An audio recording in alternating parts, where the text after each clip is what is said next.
선문염송 지난번 다음 하겠습니다. 정엄수가 또 송하되 조주가 말 없었다면 몇이나 앓고 강북 강남에 아는이 드물도다. 산중절에 복사꽃이 따로 어디에 있기에 서로 만나면 한갓 200의 시를 읊는가. 자, 정엄수 선사의 송을 지난번에 한번 소개를 했습니다. 자, 이제는 여러분들이 면면을 보아하니 뜰 앞의 잣나무 화두의 전문을 모르는 분이 여기는 한 분도 안 계시네요. 뜰 앞의 잣나무 전문을 수민이니 들은 적 있지? 또 세원이도 들은 적 있지? 그러면 다 들었다. 혹시 뜰 앞의 잣나무 화두의 전문을 처음 듣는 분 있어요? 여기서. 자, 이제 없으니까 뜰 앞의 잣나무 화두의 전문을 소개하는 거는 생략하겠습니다.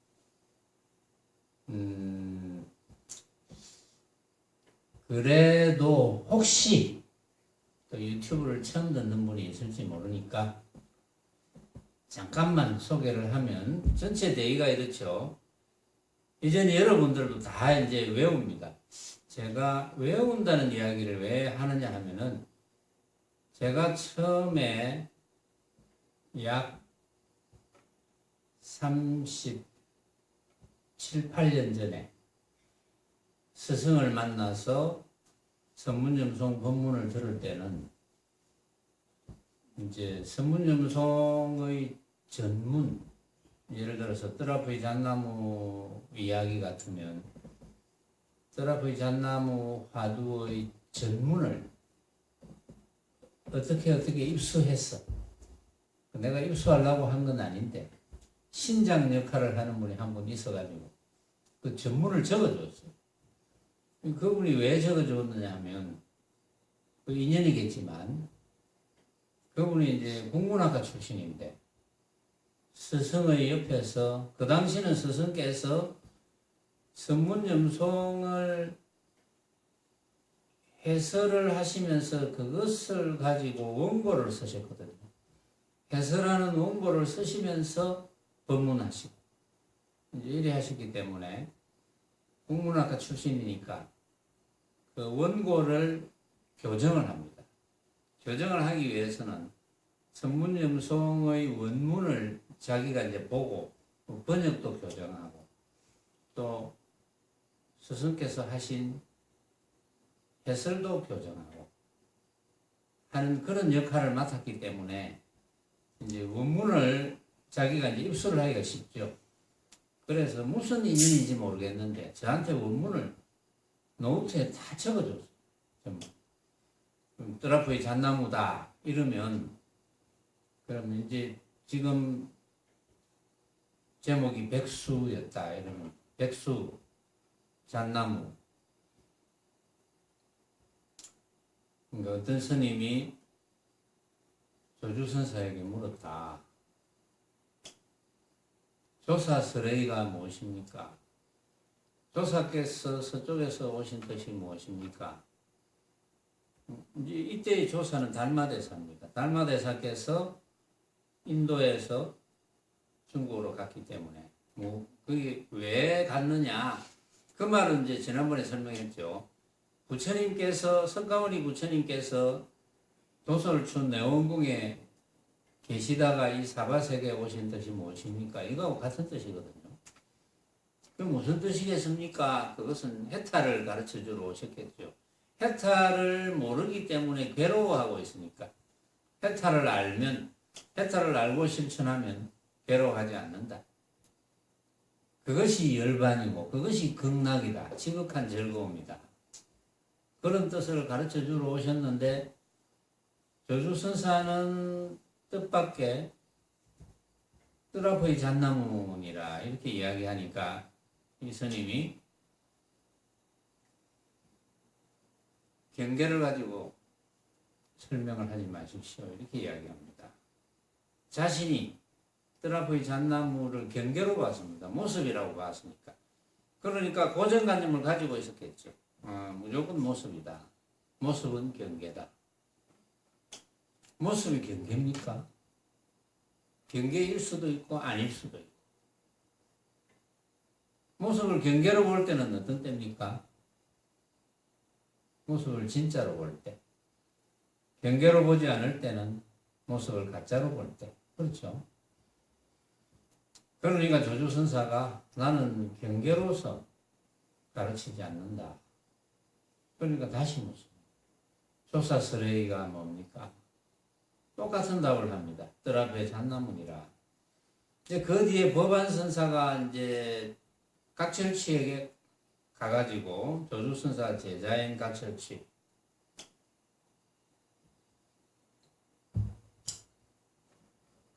조주선사에게 잣나무 화두가 있다는데 맞습니까? 하니까 선사를 비방하지 마라. 그런 이야기가 많은데 그런 이야기가 세간에 파다한데 그러니까 각철치는 조주선사에게는 그런 화두가 없습니다 하고 잘라 말하죠. 자, 그런 의미가 있은 거예요.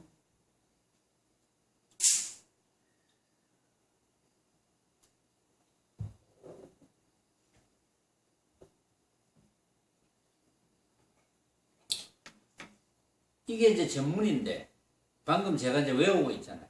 그렇죠? 여러분들 다 외우고 있죠. 여러분들에게 한번 외워보라 하면 다 외워지죠. 이제 제가 이전에 스승께 이제 공부할 때는 그때는 스승께서 매일 선문점성 법문을 하셨어요. 매일. 그때 제가 만났습니다. 그러면 이 잣나무 화두의 전문을 일단은 외웁니다. 외우고 왜 그랬을까? 왜 조사스레이를 물었는데 뜰 앞에 잣나무라 했을까? 또 왜 이 스님은 경계를 가지고 가르치지 마라 했을까? 그런데 조조선사는 경계를 가지고 가르치지 않는다고 이야기했을까? 또 분명히 뜰 앞의 잣나무라는 화두가 없는 게 아닌데 법안선사가 제자인 각철치에게 물었을 때 왜 분명히 화두가 있는데 왜 화두가 없다고 했을까? 왜 비방하지 말라고 했을까? 이게 전부 의문 덩어리죠.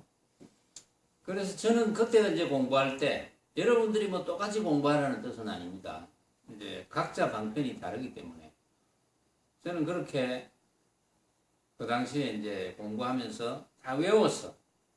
외우고 나서 늘 생각합니다. 하루 종일. 아침부터 움직이면서 하루 종일 생각합니다. 왜 그랬을까? 왜 그랬을까? 왜 그랬을까? 정말 뭐 잠자기 직전까지 왜 그랬을까? 그때는 꿈을 꾼 기억이 별로 없는데 어쨌든 뭐 눈을 뜨면 바로 천장을 쳐다보고 왜 그랬을까? 그렇게 한 것으로 기억돼요. 그 당시에. 하루 종일 화두, 그게 이제 화두인 줄 저는 잘 몰랐어요. 처음에는. 그렇게 공부하는 줄은 모르고 또 스승께서 화두를 주시지 않았기 때문에 왜냐하면 매일 선문점송을 하시니까 그것이 화두니까 따로 화두를 주시지 않았어요. 그 당시는. 그래서 내 스스로 그런 식으로 이제 화두를 합니다. 왜 그랬을까? 왜 그랬을까? 어디 이제 업체 볼일 보러 가면은 주로 이제 그 당시는 제가 하는 일이 별 할 일이 없어요. 겨울에는. 할 일이 없으니까 이제 내가 거래하는 업체에 가서 그냥 차나 뭐 우유나 뭐 콜라나 한 잔 얻어먹고 얼굴 한번 보이고 나오는 게 내 일인데 갈 때까지 버스 타고 가면서 왜 그랬을까? 사람 만날 때까지도 왜 그랬을까? 만나면 이제 업무상 이야기 잠깐 하고 그러면 나오면 이내 왜 그랬을까? 이내 그게 너무 의심스러우면 그게 들립니다. 화두가. 그냥 적당하게 의심스러우면 안 들립니다. 이제 그런 식으로 화두가 끊어진 적이 없이 매일매일 이제 지나가는 거예요. 그러면 이제 스승께서는 뜰앞의 잣나무 화두 가지고 이렇게 이제 법문을 하시다가 또 이제 질문을 한 번씩 하시고 그 다음에 이제 여기에 선사들의 개송 가지고 계속 법문을 하십니다. 그러면 이제 어떤 화두거리는 법문을 한 열흘 이상, 지금 우리식으로 하면 10주 이상, 어떤 건 한 2, 3일 정도. 그러면 이제 화두가 바뀔 때마다 또 저한테 적어주는 신작 노릇을 하는 분이 있어요. 대학 노트에 또 적어줍니다. 화두가 바뀔 때쯤 되면 노트를 가져가서 거기에 또 적어줘. 그러면 또 외웁니다. 집에 가서. 그런데 이제 저한테 화두를 적어준 분도 내가 외우는 줄 몰라요. 그냥 대충 살펴보고 화두를 들어라. 왜냐하면 자기가 볼 때는 그 양반은 이미 그 부산 불교계에서 청년의 법사를 하면서 청년회를 이끌어가는 분이었으니까 어디 한 단체에서 법문을 하고 이런 분이거든요. 그 부분의 입장에서 내를 보니까 내가 이제 불교가 발바닥입니다. 내보고 그런 이야기를 했어요. 이거사, 내가 성이 가니까 이거사는 불교가 발바닥인 것 같소. 이렇게 이야기를 했어요. 저보고. 그래서 난 제가 불교가 발바닥입니다. 나는 정말 아무것도 모릅니다. 그러니까 이제 나이도 내하고 비슷하니까 또 이제 같은 날 들어갔거든요. 그분은 청년의 법사 노릇을 하다가 또 어떤 뜻이 있어서 이제 그분은 또 결혼 안 한 상태고 나는 그때 결혼을 한 상태고 뜻이 있어서 보따리를 싸가지고 입주를 하러 가고 나는 같은 날 나는 처음 이제 선언에 방문을 합니다. 방문은 그 이전에 했는데 스승의 법문을 듣기 위해서 그러니까 내를 소개시켜 주는 분이 이제 그 양반을 잘 알아요. 나는 이제 내가 이제 학교 후배니까 이제 얼마 전에 알게 되고 그래서 두 사람을 같이 다방에서 만나서 이제 선언 밑에 다방에서 만나서 선언에 가서 이제 인사를 시키러 이제 데리고 가는 거예요. 그날 내하고 같이 만났으니까 각별한 인연이라 볼 수 있죠. 그러니까 그런 인연 때문에 그걸 이제 원본을 적어주는 거예요, 저한테. 그럼 저는 이제 외우라 소리를 안 했는데 그냥 자동적으로 저 혼자 외우는 거예요. 외워서 왜 그랬을까? 또 이제 다른 화두거리가 바뀌면 또 외웁니다. 아무리 길어도 다 외웠어요. 근데 외우는 게 뭐 어렵지는 않거든요. 왜냐하면 100번, 200번 외우면 되니까. 그게 또 사람과 사람 사이의 일이잖아요. 그럼 다 외웁니다. 궁금하니까 외워지고 또 외우고 그런 식으로 수행을 했던 기억이 있는데 이제 여러분들이 뜰앞의 잣나무 화두를 다 외웠을 거라 이렇게 이제 생각이 들어서 제가 이야기를 하는 거예요. 자, 정음수가 또 송하되 조주가 말 없었다면 몇이나 앓고 조주가 말 없었다는 이야기는 법안선사와 각실치 사이의 대화가 있었습니다. 조주가 말 없었다. 법안이 뜰앞의 잣나무 화두가 있었다는데 맞습니까? 그런 게 있습니까? 그런 게 없습니다. 그걸 누구나 몇이나 알겠나? 그거를 이런 뜻이죠. 몇이나 알겠나? 한편으로 보면 그게 이제 조조선사의 자비심, 조조선사의 자비심을 몇이나 알겠느냐?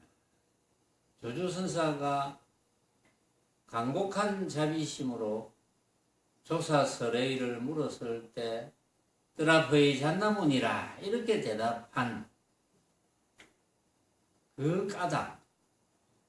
그 다음에 각철치가 법안선사에게 조주선사에게는 그런 화두가 없습니다 라고 한 그 까닭을 몇이나 알겠느냐.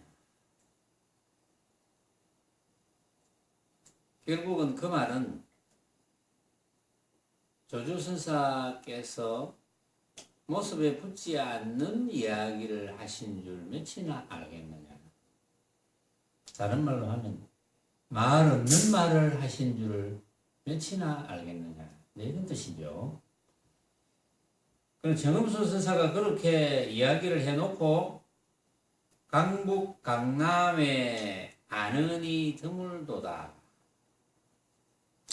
강북 강남에 아는이 드물. 어쨌든 몇이나 알겠노.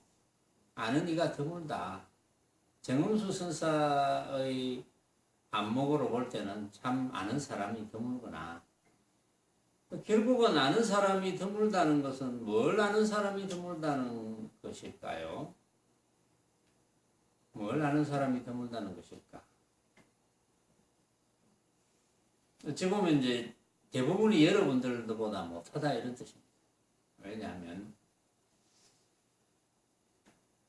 내 앞에 벌어진 온갖 모습이 내가 생각으로 만든 허망한 헛개비다. 모든 사람 앞에 벌어진 온갖 모습이 모든 사람이 생각으로 만든 허망한 헛개비다. 라는 것은 아는 사람이 드물다. 그런 뜻입니까? 산중절에 복사꽃이 따로 어디에 있기에 서로 만나면 한갓 200의 시를 읊는가? 자, 이거는 이제 무슨 뜻이냐 하면은, 산중절에 복사꽃이 따로 어디에 있기에 서로 만나면 한갓 200의 시를 읊는가?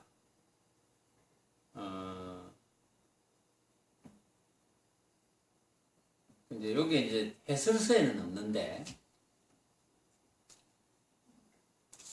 그래서 200의 시에 복사꽃이 나오는 시를 이제 마침 제가 외우고 있거든요.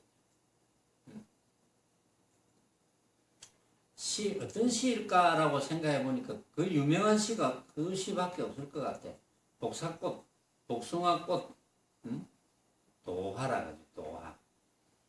도화가 나오는 시기들이 그 200의 시 중에 아마 그 여러분들도 이제 되게 알 수 있는 시입니다. 그게 왜 산중절에 복사꽃이 따로 어디에 있기에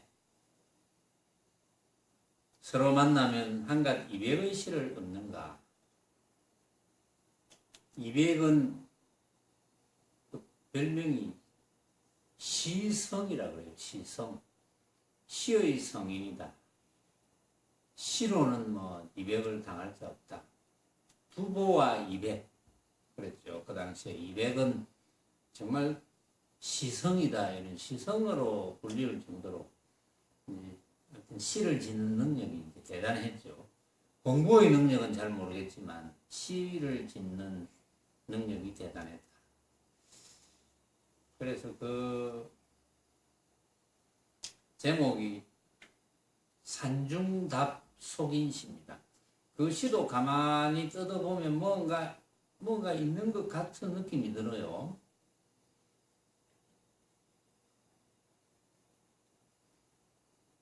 칠은절구로 되어 있는 시인데 무녀하이 서벽산하니 서위부답 신자하니라 도하유수 여연거하니 별유천지 위인간이라 이런 시거든요.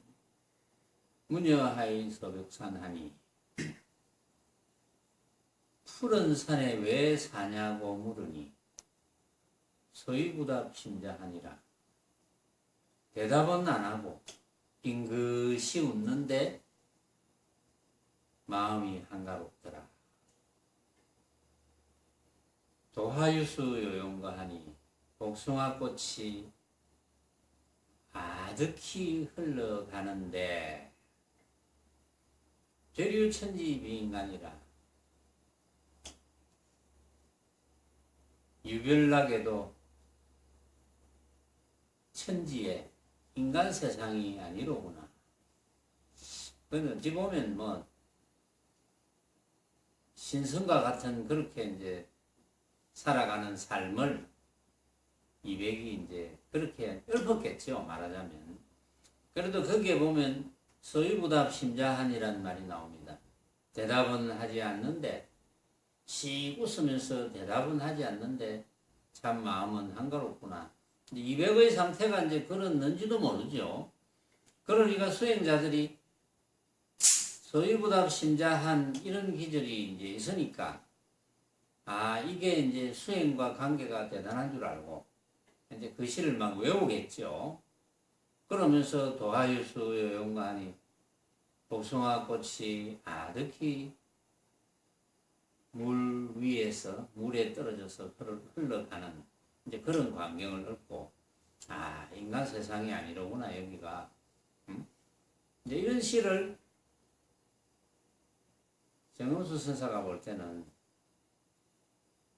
왜 잘 모르면서 그런 시를 읊느냐. 산중절에 복사꽃이 따로 어디에 있기에 서로 만나면 한갓 이백의 시를 읊는가. 그러니까 이 시를 이제 소유부답 심자한이란 말이 있어서 어쨌든 웃으면서 싱긋이 웃는데 마음이 한가롭다 이런 말이 있으니까 이제 그 뒤에 문맥을 보면은 이 마음이 한가로운 것은 한가로움을 위한 한가로움이거든요. 내가 이 별유천지비 인간 세상이 아닌 듯한 복숭아꽃이 흘러가고 물에 복숭아꽃이 떨어져서 이렇게 흘러가는 그런 광경에서 살아가는 것이 참 마음이 한가롭겠구나, 한가롭다. 이백이 스스로 그런 곳에 살면은 참 마음이 한가롭겠구나 이런 심정으로 읊은 건데 그것이 한가롭다는 뜻은 한가롭다는 한 생각을 가지고 한가롭다고 한 거예요.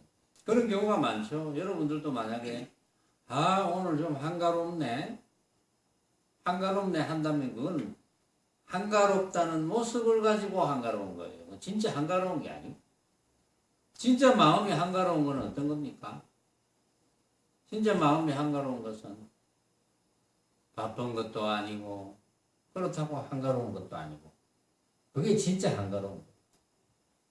그런데 이제 일반적으로 한가롭다고 하는 것은 바쁘지 않으면 아이고 내가 참 한가롭구나 이렇게 이야기하잖아요. 그것은 모습을 두고 한가롭다.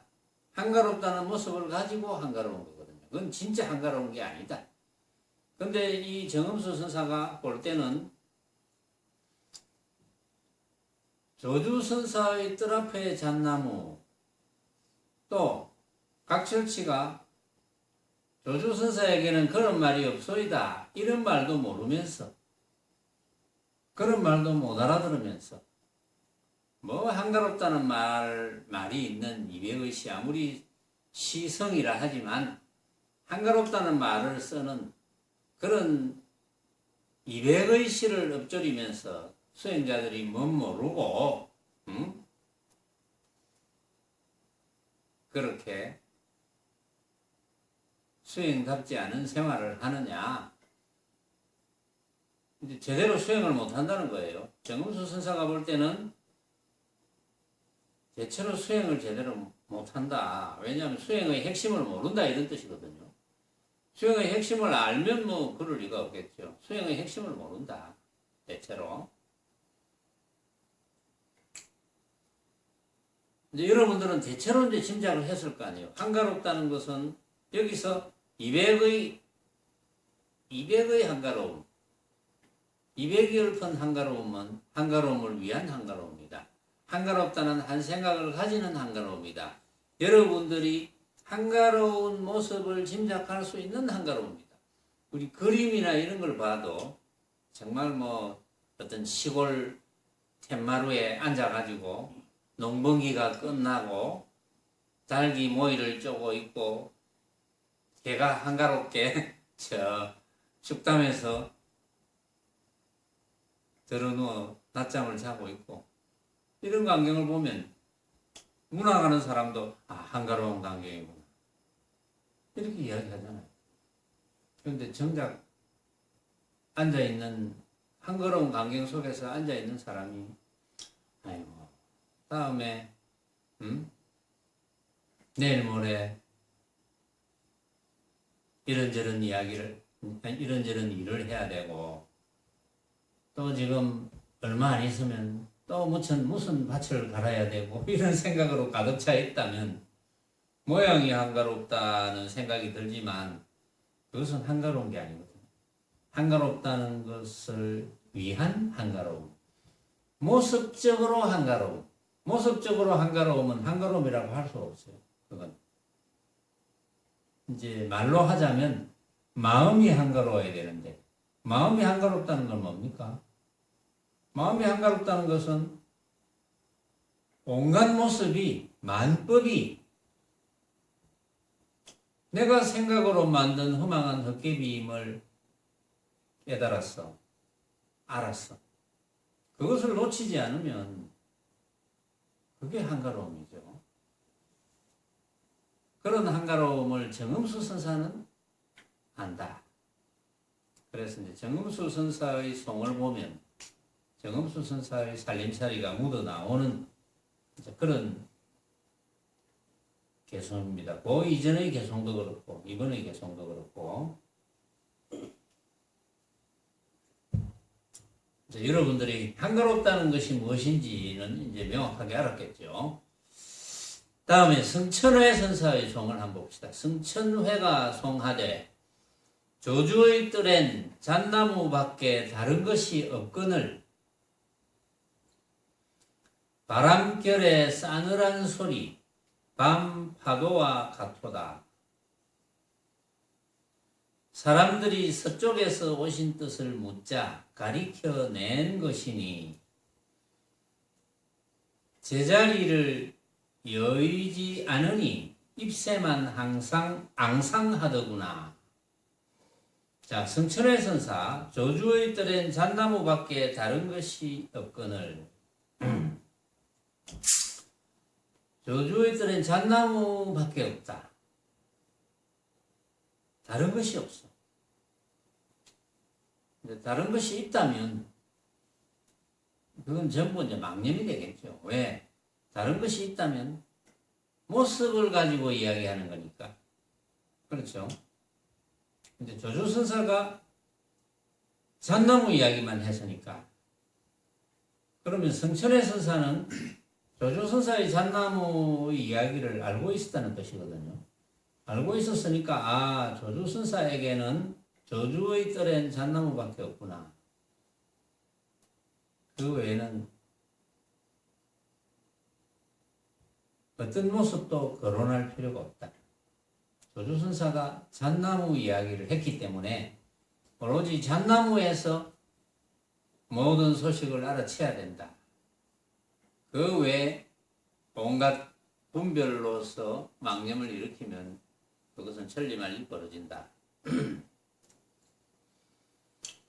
바람결에 싸늘한 소리 밤 파도와 같도다.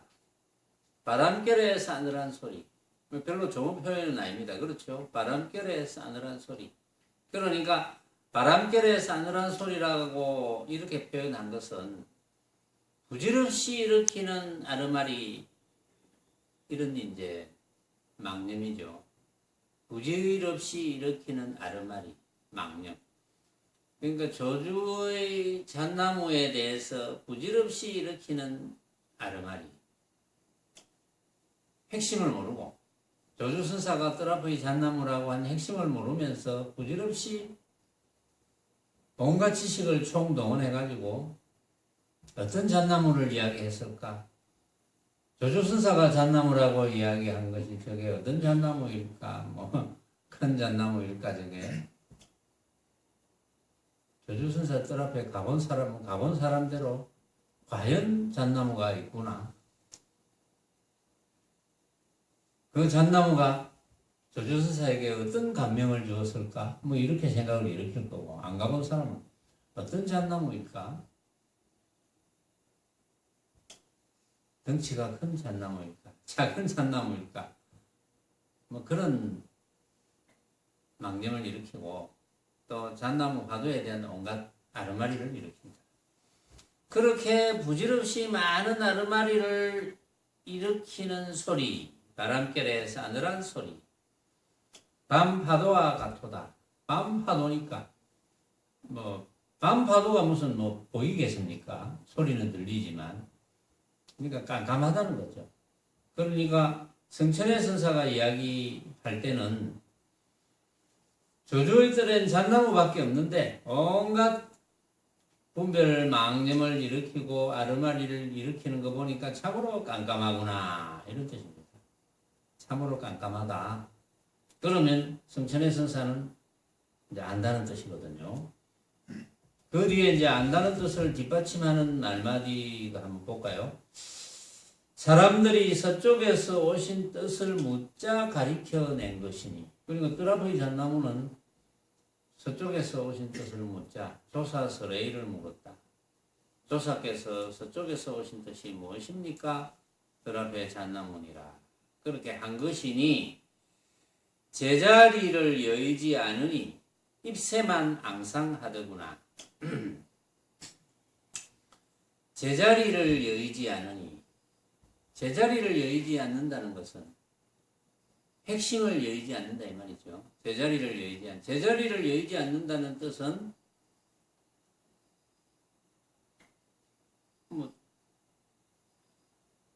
내 앞에 벌어져 있는 온갖 것이 내가 생각으로 만든 허망한 헛개비 같은 망념인 줄 안다. 그러니까 제자리를 여의지 않죠. 한번 생각해 보세요. 내 앞에 벌어져 있는 온갖 모습들이 우리가 각각 생각으로 만든 허망한 헛개비인 줄 안다면 해탈이라 그랬잖아요.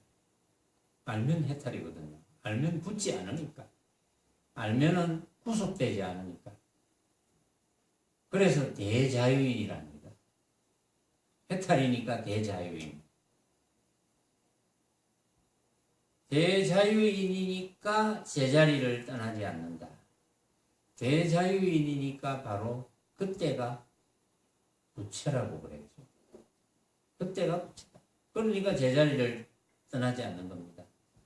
그럼 제자리를 떠나지 않는다니까 제자리가 있느냐? 제자리가 없어요. 제자리란 제자리가 없어요. 제자리라는 어떤 모양이 없어요. 그래서 이제 잘못 아는 분들은 제자리가 있는 줄 알아요. 허공과 같은 제자리 이런 게 있는 줄 알아요. 텅 빈 제자리, 아무것도 없는 제자리, 심지어 아무것도 없는 제자리. 실제로 걷어잡을 것 없지만 또 걷어잡을 것 없는 제자리, 걷어잡을 것 없는 자리,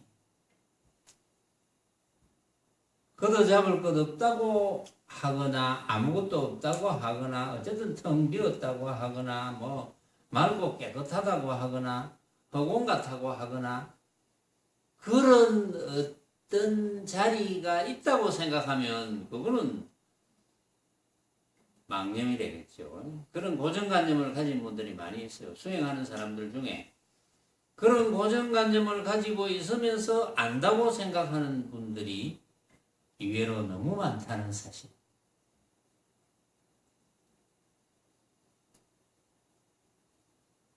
왜 그런 일이 벌어졌을까? 그걸 점검해 줄 사람이 없으니까. 그것도 점검을 받으려고 안 하니까.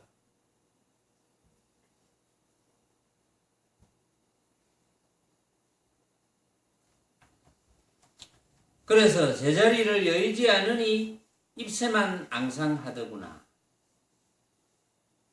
입새가 무엇일까요? 여기서 망념이 되겠죠. 앙상하다. 없다. 망념이 앙상해졌다. 제자리를 여의지 않으니, 제자리를 여의지 않은 상태가 되면 그게 망념이 없는 상태가 되고, 실제로 망념이 없거나 망념이 일어났다 하더라도 그 망념이 아닌 줄 알면, 한 생각이 일어났다 하더라도 그 한 생각이 내가 일으킨 허망한 것이구나 라는 것을 안다면 그게 말로 하자면 제자리인 거죠. 그게. 그래서 그 제자리와 망념이 끊어진 것은 서로 필요 충분 조건이죠. 제자리가 되면 망념이 끊어지거나 망념이 망념인 줄 알거나, 또 망념이 끊어지거나 망념이 망념인 줄 알면 크기가 바로 제자리다. 그때가 제자리다. 그러니까 항상 망념을 일으키지 않거나 한 생각을 일으켜도 내가 한 생각을 일으킨 줄 알거나, 또 말하자면 한 생각을 일으킨다는 것은 왜 한 생각을 일으킵니까? 무엇 때문에 한 생각을 일으킵니까? 모습이 있다고 생각하니까 한 생각을 일으키겠죠. 모습이 있다고 생각하니까 한 생각을 일으키지만, 내 눈앞에 온갖 모습이 나타나지만 그 모습은 알고 보니까, 내가 깨닫고 보니까 내가 생각으로 만든 허망한 헛개비 같은 것이구나 라고 알면은 그것은 망념이 되지 않는 거죠. 그때가 부처라고 했어요. 이게 얼마나 쉬워요. 명이 쉽지 않나? 그래, 쉽다. 어렵지 않다. 얼마나 쉬워. 그걸 알면 그대로 살면 되는데, 그대로 실천하면서 살면 되는데, 돌아볼 게 뭐 있습니까? 이 소식이 바로 여러분들이 다 도통하는 소식입니다. 도통하는 소식이 따로 있는 게 아니에요. 이제 도를 깨닫는다, 마음을 깨닫는다. 마음을 깨닫는다라는 이야기를 하면 전부 환상을 가집니다. 환상을 가지고 있다면 못 깨닫죠. 마음을 깨닫는다는 환상을 가지고 있다는 것은 뭡니까? 마음을 깨닫는다는 모습에 관한 생각을 가지고 있는 거예요. 어떤 모습이어야 깨달은 것이 된다라고 한다면 그것은 깨달음에 대한 환상이죠. 깨달음이라는 모습은 없습니다. 그렇겠죠. 깨달음이라는 모습이 어디 있겠습니까? 모습입니다. 깨달음이라는 모습은 없습니다. 그런데 환상이라는 게 뭡니까? 환상. 헛개비 같은 생각이 환상이잖아요. 깨달음이라는 헛개비 같은 생각을 가지고 있다면 그분은 깨달을 수 있을까요? 그런 분은 못 깨닫습니다. 환상이 다가와야 깨닫죠. 환상이 다가와야, 자기가 생각하는 환상이 다가와야 깨닫는데, 어떤 모습이라도 자기가 생각하는 환상이 자기에게 다가와야지 깨닫는데, 깨달았다 하더라도 그것은 도를 깨달은 것이 아니고 도가 길이잖아요. 길. 무슨 길입니까? 해탈의 길이잖아요. 해탈의 길을 깨닫는 것인데, 말하자면 깨달음을 위한 환상을 깨달았다면 그것은 환상이라는 모습을 깨달은 것이지 깨달은 것은 아니거든요. 도를 깨달은 것은 아닙니다. 환상이라는 모습을 깨달은 것이지. 그렇겠죠? 그런데 이 사실을 이제 모르는 분들이 너무 많아요. 그래서 이 사실을 모르는 분들이 아는 것처럼 여깁니다. 착각하는 거죠. 아는 것 같이 여기는 분들은 제 이야기를 들으라는 거예요. 할 수 없이. 얼마나 깝깝하면 또 얼마나 애석하면 얼마나 아까우면 그런 이야기를 하겠습니까? 그런 환상을 일으켜서 깨달음이라고 착각하면 그 공부가 제대로 된 공부가 될 수가 없죠. 환상이라는 모습을 깨달음이라고 생각하니까 그건 깨달음일 리도 없고 깨달을 수도 없고. 그런데 깨달음은 어려운 건 아니거든요. 여러분들이 지금이라도 아이고 그렇구나. 우리는 온갖 모습을 다 만나잖아요. 내가 만나는 모든 모습을 뭐라고 합니까? 그걸 이제 그냥 말해서 만법이라고 하잖아요. 만법. 응? 이 만법을 우리는 다 만납니다. 눈만 뜨면 잘 때도 만나죠. 꿈꾸면 만나죠. 만법을 다 만납니다. 만법을 만날 때 여러분들이 그 만법에 한 번도 속아 넘어가지 않는다면 그 말은 뭡니까? 그 만법이 내가 만나는 만법이 이게 참 다른 사람도 그 만법을 다 만날 건데 온갖 사람들이 만나는 만법이 정말 각자 생각으로 만든 허망한 헛개비구나. 근데 이게 이해가 안 가는 분들이 굉장히 많아요. 그래서 이제 흔히 어떤 분들에게 그런 이야기를 해요. 저한테 이제 간혹 내가 어디 강의를 나가거나 하면 질문하는 사람들이 있어요. 같이 밥 먹으면서. 그런 이야기를 해요. 어쨌든 뭐 유튜브를 듣는다면 집중해서 들어라. 예를 들면 이어폰을 귀에 꽂고 유튜브 들으면서 설거지 하거나 이런 거 하지 말아요. 딴 거 하지 마. 오로지 그 일만 해서 집중해서 들으라. 집중해서 들어도 이해를 할동말동 하는데 딴짓하면서 들어서 어떻게 이해를 하겠습니까? 일단은 이해를 해야 돼요. 그런데 이제 이해를 한다고 생각하는 사람들이 또 많아요. 이해를 한다고 착각하는 사람들이 많아요. 또 이해가 갑니까? 이러면 이해가 간대요. 이해가 갔다는 것은 뭡니까? 이해가 갔다면 다음에 또 비슷한 이야기를 들으면 또 이해가 가야지. 근데 그건 또 이해가 안 가. 그럼 이해가 간 게 아닙니다. 근데 어렵지는 않잖아요. 그렇죠? 어렵지 않습니다. 근데 이제 이해를 못하는 게 내가 이제 때로는 이렇게 이제 같이 차를 마시면서 이 잔을 가지고 이야기합니다. 이 잔 어떻게 보이느냐 지금 어떻게 보인다. 너는 어떻게 보이노? 어떻게 보인다. 나는 이렇게 보인다. 나도 이야기를 해요. 어떤 데는 차 마실 때가 많으니까. 그럼 그 보임이 각했느냐? 응? 만약에 세 사람이라면 나하고 세 사람이라면 이 잔을 이렇게 보인다 저렇게 보인다 이렇게 보인다 그 보임이 각했느냐 하면 같이 아는 것 같은데 또 같은 것 같기도 하고 그게 이제 자그마한 관문이죠. 그런데 같을 수가 없어요. 각자 생각으로 만드는데 같을 수가 있겠습니까?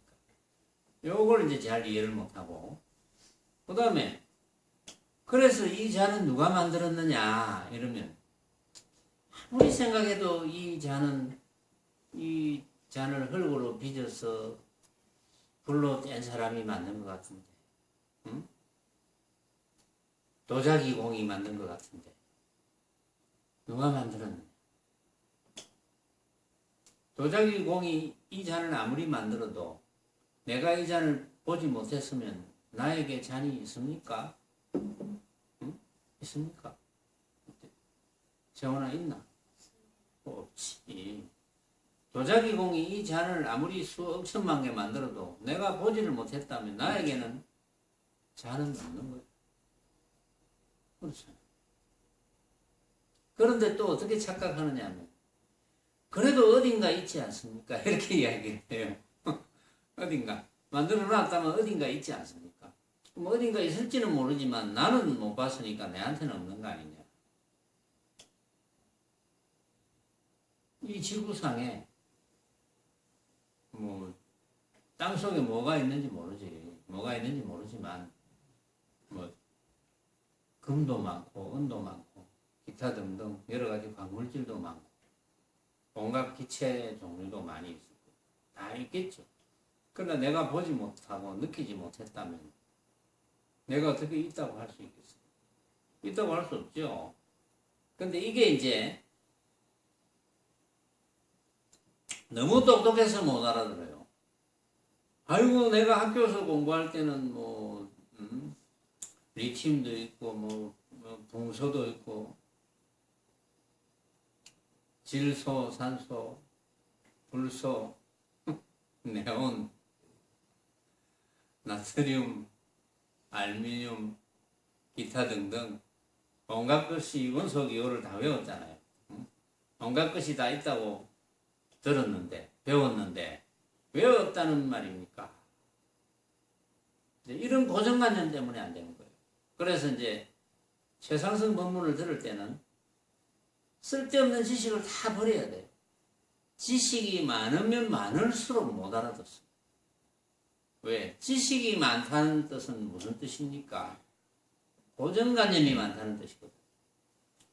지식은 그냥 이 육신은 인연이 되었으니까 육신을 가지고 이제 우리가 한 세상 삽니다. 육신을 그냥 뭐 한 세상 살 만큼만 뭐 어차피 또 이 육신을 버려야 될 때는 버려야 되니까 한 세상 살 만큼만 그냥 그 말로 다른 말로 먹고 살 만큼 이 육신은 먹고 살 만큼 먹여주면 되거든요. 육신은. 그런데 이제 다른 모습을 목표로 하거든요. 중생심은 그렇잖아요. 그걸 막 흔히들 뭐 삼독심이다. 탐심, 진심, 치심을 없애야 된다. 탐심, 진심, 치심을 아무리 없애야 된다고 노래를 불러보세요. 없어지는가? 안 없어집니다. 탐심, 진심, 치심이 어떻게 생겼느냐를 이제 가르쳐 줘야지. 탐심, 진심, 치심이 탐냄, 뭐 성냄, 어리석음 이런 게 왜 생겼느냐. 그걸 가르쳐 주고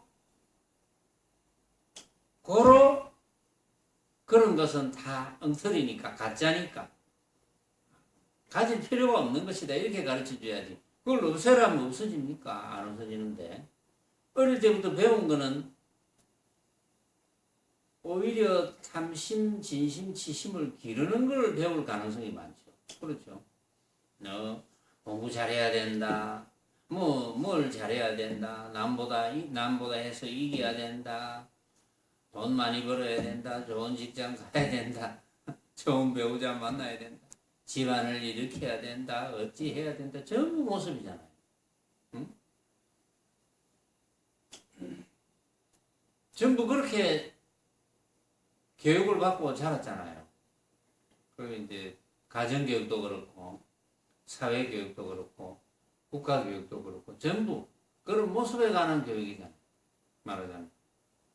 그렇게 자랐는데 그게 어떻게 그런 고정관념이 없어지겠습니까? 제 주변에도 뭐 인척, 친척 뭐 전부 다 많잖아요. 제 가장 가까운 뭐 자식부터 시작해서 뭐 형제, 자매, 친구, 인척, 친척 얼마나 많아요.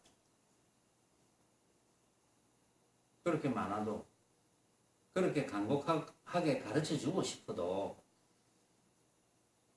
그 이제 석가모니 부처님의 심정이 여러분들도 이제 헤아려질 때가 있겠죠. 석가모니 부처님께서 이 사바세계에 이제 인연이 되어서 오셨습니다. 얼마나 안타깝겠어요. 안타깝게 생각하는 게 뭡니까? 대비심이잖아요. 대비심. 얼마나 안타깝겠어요. 아유, 참 안타깝다. 저렇게 마음의 고통을 받지 않고 살 수 있는데, 응? 물질적으로 아무리 못 살아도 마음의 고통을 받지 않는다면 부자거든요. 응? 살 수 있는데 너무나 안타깝다. 그래서 저렇게 안 살도록 가르쳐 줘야 되겠다. 마음의 고통을 받지 않도록 가르쳐 줘야 되겠다. 이게 뭡니까? 대자심이죠. 대자대비심. 그래서 석가모니 부처님 이하 또 이제 대보살님, 관세음보살, 문수보살, 보현보살, 대세지보살, 우리 예불할 때도 이제 다 나오잖아요. 수많은 보살들, 또 유마경에도 수많은 보살 마하살 그런 분들이 이제 안타깝게 생각하니까 가르쳐 주셔야 되겠다. 여러분들이 참으로 그렇게 살지 못한 그런 분들을 볼 때 너무나 나하고 가까이 있는데 안타깝다 하면 자동적으로 가르쳐 주고 싶겠죠. 여러분들이 만약에 아는 만큼. 그거는 인지상정 아닙니까? 당연한 거 아닙니까? 왜냐하면 그걸 모르면 일시적으로 행복하다고 느낄지는 모르지만 그거는 진정한 행복이 아니거든요. 그게 잠깐의 행복이지. 나머지는 불행. 행복하지 않으면 불행하잖아. 그렇죠. 행복하지 않다는 것은 불행하다는 거거든요. 그게 조금 불행을 못 느낄 정도로 불행하느냐, 안 그러면 조금 더 불행하느냐, 조금 더 불행하느냐, 많이 불행하느냐, 이런 거지. 응? 행복하지 않으면 불행한 거거든요. 사실은. 그럼 행복하지도 않고 불행하지도 않으면 또 때로는 멍청한 거고.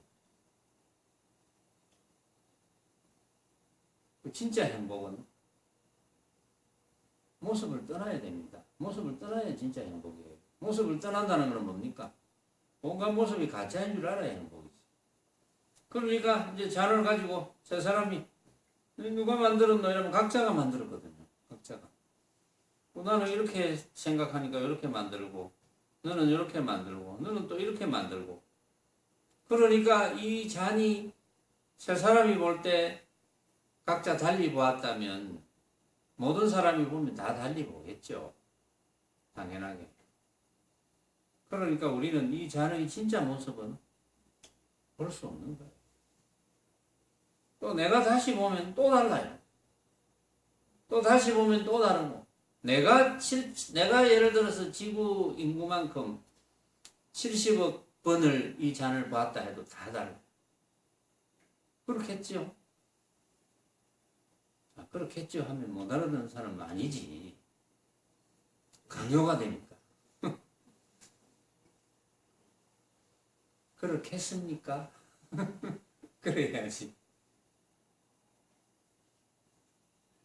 근데 그것은 각자의 깨달음입니다. 과연 그렇구나. 과연 그렇구나. 이래서 깊이 새겨서 이제부터는 내가 그 사실을 결코 놓치지 않으리라. 그럼 부처의 행을 하잖아요. 왜? 쓸데없는 구함이 생기지 않으니까. 쓸데없이 구함이 생기지 않거든요.